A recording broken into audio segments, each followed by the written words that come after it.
Hello and welcome to our course on Microsoft Copilot.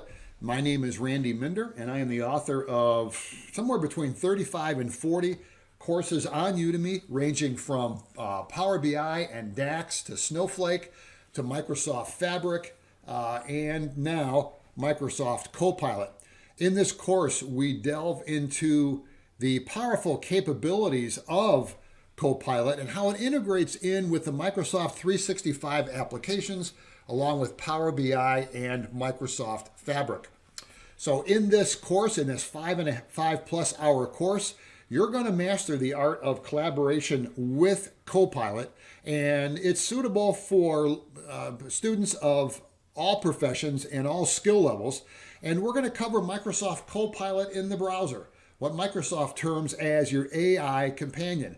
We're going to cover Copilot in Microsoft Word and what you can do with Microsoft Word. We're going to discover how Copilot transforms your writing experience in Microsoft Word. We're going to cover Copilot in Excel, all right, and from suggesting formulas and visualizing trends and automating repetitive tasks. It's suitable for whether you're an analyst with analyzing financial data, managing inventory, business intelligence developer. Copilot makes Excel tasks, hard tasks, easier and more efficient. We're going to cover integration with PowerPoint and how to create captivating presentations with relative ease, and how it collaborates seamlessly, suggesting how to create suggesting visuals and slide layouts and generating engaging content, even importing Microsoft Word to get you started. And then we're going to cover Copilot and Microsoft Outlook and how to manage your inbox with greater ease and efficiency.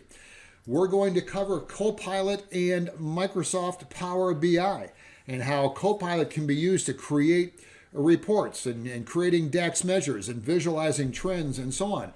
And then we're going to cover Copilot and Microsoft Fabric and how it integrates in with Dataflow's Gen 2 and how it integrates in with Fabric notebooks, including how to generate code like Python code and so on.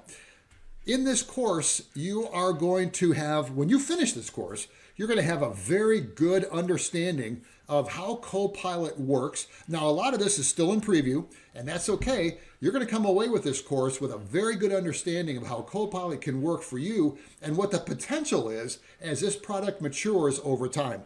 I hope to see you on the inside. Well, leave it to Microsoft to create another confusing suite of technologies. Now, this time, the suite is called Copilot.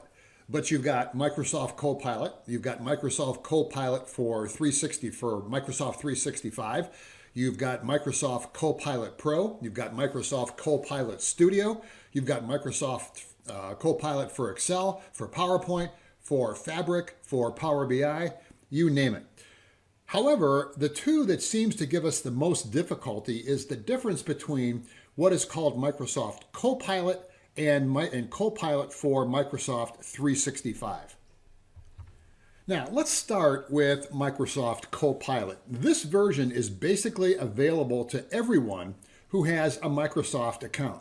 But let's back up just a little bit. What does Copilot even mean? Well, basically, Microsoft is referring to Copilot as Microsoft's solution or brand for everything that they do that brings generative AI into a Microsoft product or experience.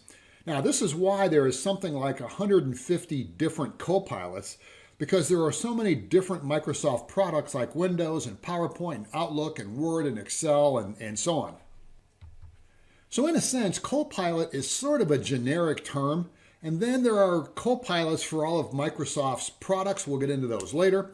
Or at least a lot of them. But before we go any further, let's define what generative AI actually refers to. All right. You hear this term a lot, but I doubt many people really understand what it means. Okay, so generative AI, what is it? Well, it refers to the use of AI, artificial intelligence, to create new content like text, images, music, audio, and videos. Generative AI is powered by what are called foundation models or large AI, large artificial intelligence models that can multitask and perform out-of-the-box tasks, including summarizing data, Q&A, classification, and a whole lot more. And with some minimal training, foundation models like generative AI can be adapted for targeted use cases with really very little example data. So basically, when you hear the term generative AI, and you hear that a lot now, it's basically talking about the ability to create some sort of content. It could be text, images, music, audio, videos, you name it, generative AI can create it. Okay, so how does it work? Well, generative AI works by using a machine learning model. Now, we're all probably pretty much familiar with what machine learning is. Basically, machine learning is used to take a set of data and try to understand patterns, relationships, cause and effect, all sorts of analysis on that data. Okay, so generative AI works by using a machine learning model, huge models, because it works on huge volumes of text, to learn and understand the patterns and relationships in a data set of human created content. Okay, that's you and me, all the content that we create, all of the tweets that we generate, emails, texts, you name it. It then uses that knowledge to generate new content. Now, the most common way to train a generative AI model is to use what's called supervised learning. That's not the point of this course, but it basically uses supervised learning, which is the model is given a set of human-created content and then corresponding labels. From that, it learns to generate content that is very close to the human-created content. It's getting harder and harder now to tell content generated from these models versus content that's generated from humans. In fact, I would estimate that if you have any doubt about whether content is generated from these AI models, from generative AI, I would take a look at how good is it? How good is the content? The better the content, the more relevant the content, the more engaging the content, the more accurate the content, the more likely it's being generated from some sort of generative AI model.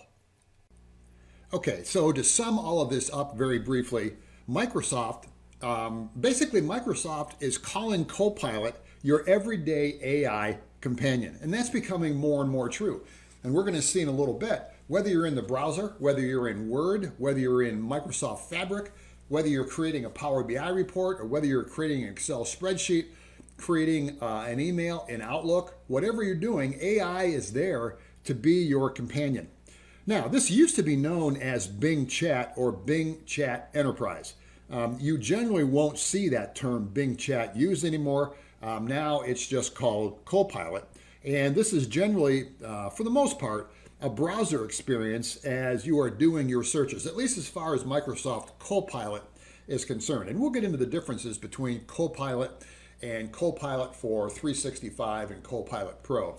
But Microsoft Copilot itself, when you hear about Microsoft Copilot, it generally refers to your browsing experience and how Copilot can help you in your searches or whatever it is that you're doing in the browser. We're going to see that coming up here shortly.